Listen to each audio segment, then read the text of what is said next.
तो अगर उनको 2-2 हाथ करना था तो 12 तारीख की डेट उन्होंने क्यों नहीं रखी, उन्होंने 19 तारीख की डेट क्यों रखी। अब उन्होंने एक नया रायता फैला दिया कि 19 तारीख को आ जाएं 2-2 हाथ कर लेंगे, 9 मई को आ जाएं 2-2 हाथ कर लें, या मैदान बार बार वो कहते हैं तय कर लिया जाए। तो हम लोग तो छत्री हैं, लड़ना हमारा काम है, हमारे नाम से तमाम मैदान इस देश में विख्यात हैं। अब वो कोई नई डेट दे दें, हम लोग का फिलहाल ऐसा कोई कार्यक्रम नहीं है। हम लोग देखिए संविधान और कानून के दायरे में रहना चाहते हैं और ये चाहते हैं कि सब लोग इसी से चले। तो अगर वो माफ़ी मांग लेते तो ये मुद्दा ही सुलझ जाता, लेकिन अब वो अड़े हैं, माफ़ी नहीं मांगेंगे, हम भी अड़े हैं कि हम माफ़ी मंगवा के मानेंगे। तलवारें हमारे शौर्य का प्रतीक है, लहराई गई, किंतु उसी दिन मुर्शिदाबाद में तलवारें लहराई गई जिसमें एक पिता और पुत्र की हत्या हो जाती है और हमारे यहाँ लाखों की संख्या में लोग तलवारें लहराते, कोई जनहानि नहीं होती, कोई गाड़ी नहीं टूटती, कोई दुकान नहीं लूटी जाती। अगर बयान उचित था तो उस प्रदर्शन गलत था, लेकिन अगर बयान उनका अनुचित था तो प्रदर्शन सही था। सर्वप्रथम उनके यहाँ से पहले पत्थर फेंके गए और किसी भी क्रिया की प्रतिक्रिया तो एक वैज्ञानिक सिद्धांत, उसके लिए हम लोग क्या कर सकते हैं। संबंध उनके अच्छे थे, 4 दिन पहले हम लोगों को आतंकवादी संगठन बता रहे थे, पता नहीं अचानक से क्या हुआ कि उन्होंने ये कहना शुरू कर दिया कि हमारे संबंध बहुत अच्छे हैं। रना संघ का विवाद अभी खत्म नहीं हुआ है।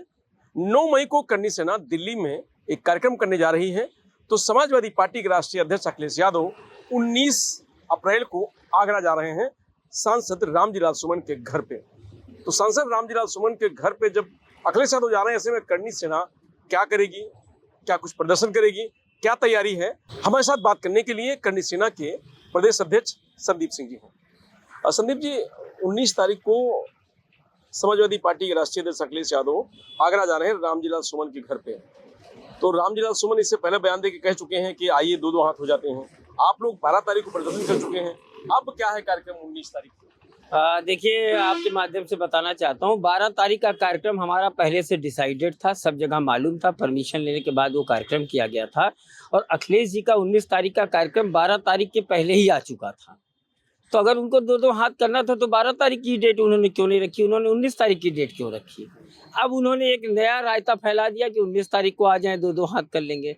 तो भाई, मैं तो पहले से अपनी डेट डिक्लेयर किया था, अखिलेश जी ने भी अपनी डेट 19 डिक्लेयर की थी, अखिलेश जी को भी 12 ही डिक्लेयर कर देनी चाहिए थी। अब हम 9 मई को दिल्ली में कोई कार्यक्रम अगर करने की योजना बना रहे हैं तो 9 मई को आ जाएं 2-2 हाथ कर लें, या मैदान बार बार वो कहते हैं तय कर लिया जाए। तो हम लोग तो छत्री हैं, लड़ना हमारा काम है, हमारे नाम से तमाम मैदान इस देश में विख्यात हैं।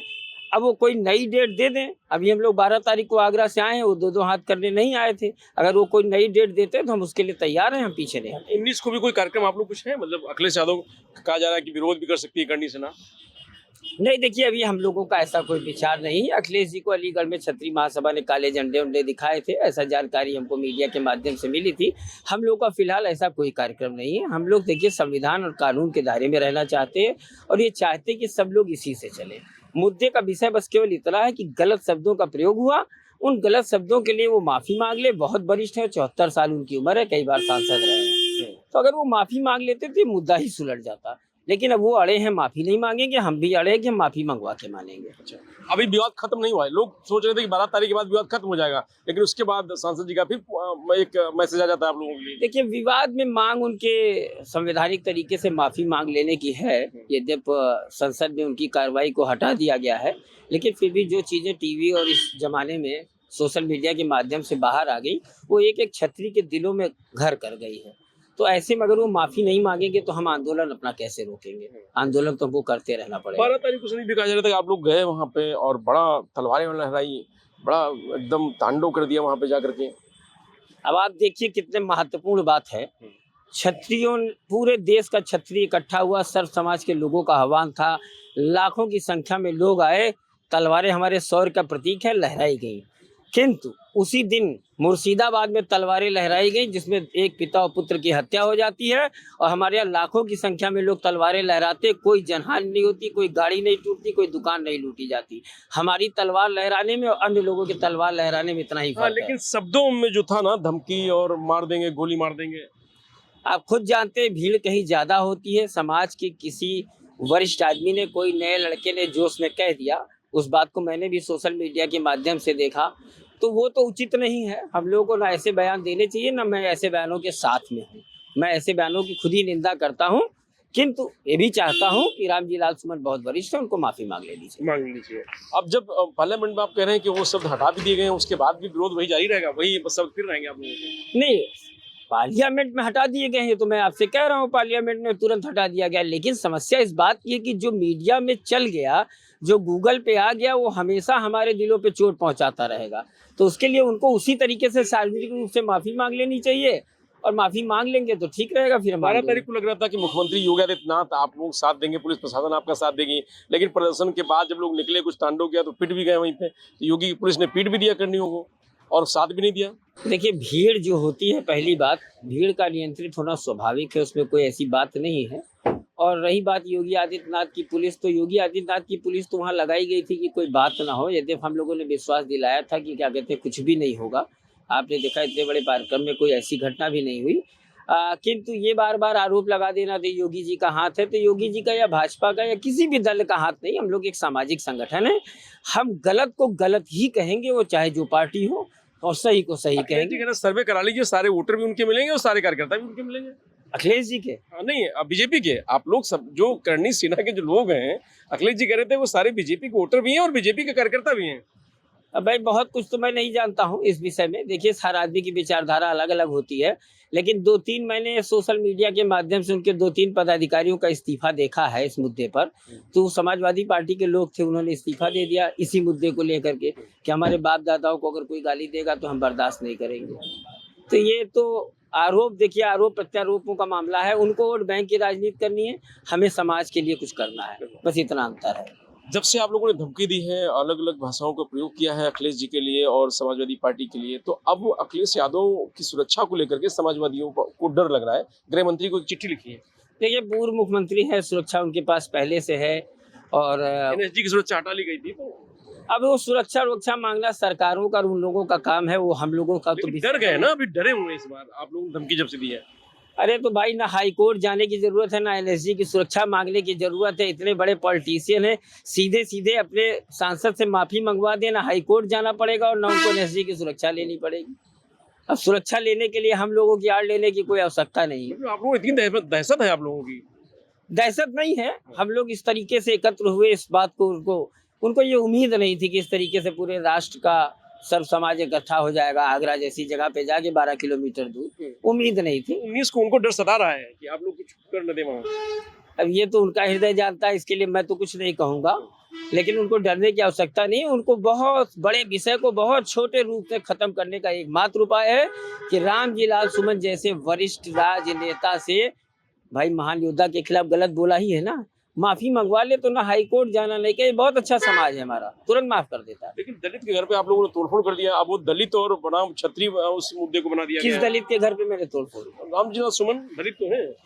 किसने तोड़फोड़ की? अरे करनी सिंह ने जाकर के, सबने देखा 26 तारीख को। अगर देखिए, अगर उनका बयान उचित था, आपके माध्यम से फिर कह रहा हूँ, कई बार कह चुका हूँ, दावे के साथ कह रहा हूँ, अगर बयान उचित था तो उस प्रदर्शन गलत था, लेकिन अगर बयान उनका अनुचित था तो प्रदर्शन सही था। सर्वप्रथम उनके यहाँ से पहले पत्थर फेंके गए, और किसी भी क्रिया की प्रतिक्रिया तो एक वैज्ञानिक सिद्धांत, उसके लिए हम लोग क्या कर सकते हैं। अखिलेश जी कह रहे करनी सेना से हमारा बहुत पुराना संबंध है, राजस्थान में वो पढ़े हैं, और एक बार शेखावत के साथ गिरफ्तारी हुई थी, तब उन्होंने ट्वीट करके बीजेपी को निशाना साधा था, बीजेपी पर। देखिए, वोट लेते रहना और वोट छोड़ते रहना, ये सब राजनीतिक पार्टियों का ही काम है, हम लोगों का ये सब काम नहीं है। संबंध उनके अच्छे थे। 4 दिन पहले हम लोगों को आतंकवादी संगठन बता रहे थे, पता नहीं अचानक से क्या हुआ कि उन्होंने ये कहना शुरू कर दिया कि हमारे संबंध बहुत अच्छे हैं। डर गए आप लोग? नहीं, हम किसी को डराने के लिए नहीं, हम डराते नहीं। कोई भी गलत बात होगी उस पर हम आंदोलन करेंगे। कोई भी बात जो हमारे बाप दादाओं से, इतिहास संरक्षण से जुड़ी होगी, समाज के हित में भी नहीं होगी। और उनको तो मैं बहुत स्पष्ट रूप से बताना चाहता हूँ, जो वो कराना चाहते हैं तो वो संभव नहीं है।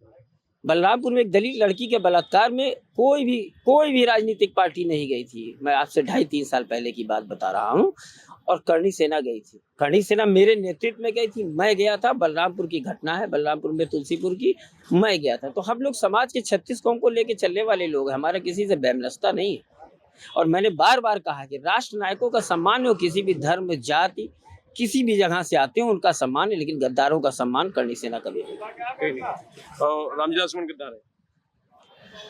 गद्दार नहीं है, लेकिन कुछ ना कुछ गड़बड़ तो जरूर है। इस तरीके का बयान, उनका बयान हमको समझ में नहीं आया। कि इतने बार के सांसद होके इस तरीके का बयान देना।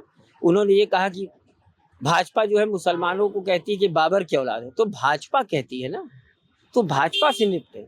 समाजवादी पार्टी के लोग पार्टी से निपटे ना, तो उसमें हमारे पूर्वजों को कहां से बीच में ला दिया? बाबरनामा में जो लिखा है वो इतिहास लिखा है, हमने पढ़ा है उसको। 40 जगह और भी इतिहास लिखा है कि 100 युद्धों को जीतने वाला वीर महान योद्धा। उन्होंने जो पढ़ा उसकी बात करी। अरे वो क्या बताएंगे, हम लोग को दलित और सिर्फ छत्री कह रहे हैं। मेवाड़ राजवंश में मीरा जी मेवाड़ राजवंश की थी, उनके गुरु संत रविदास जी थे, वो खुद दलित थे। आज भी चले जाइए चित्तौड़गढ़ के किले में, उनका मंदिर भी सामने बना हुआ है। हम लोगों को कोई समझाएगा? हम लोगों का इतिहास अगर निकाल दिया जाएगा तो इतिहास सब्जेक्ट इस देश के पाठ्यक्रम से खत्म हो जाएगा। समाजवादी पार्टी को क्या फायदा हो सकता है इससे, आपको लगता है? सांसद के बयान से, रामजीलाल सुमन के बयान से, राणा सांगा जी के अपमान से समाजवादी पार्टी क्या फायदा हो जाएगा, आपको लगता है? और समाजवादी पार्टी ऐसा लगता है क्षत्रिय विरोध से उनको ये लगता था कि और कई पार्टी और कई वर्गों का उनको वोट मिल जाएगा, तो एक फायदा हमको तो ये नजर आता है कि ये हो सकता है। और उनको ये एहसास होना चाहिए कि रूपाला ने हम लोगों के खिलाफ बयान दिया था। हम लोगों ने इतना बड़ा आंदोलन किया गुजरात से राजस्थान से लेके उत्तर प्रदेश तक, कि राजस्थान में भी दिक्कत हो गई। और उत्तर प्रदेश की स्थिति आपने लोकसभा में देख ली क्षत्रियों के विरोध से। तो हम बार बार कहते हैं कि हमारा विरोध किसी भी व्यक्ति से, किसी भी पार्टी से नहीं है, हमारा विरोध गलत कहने वालों से।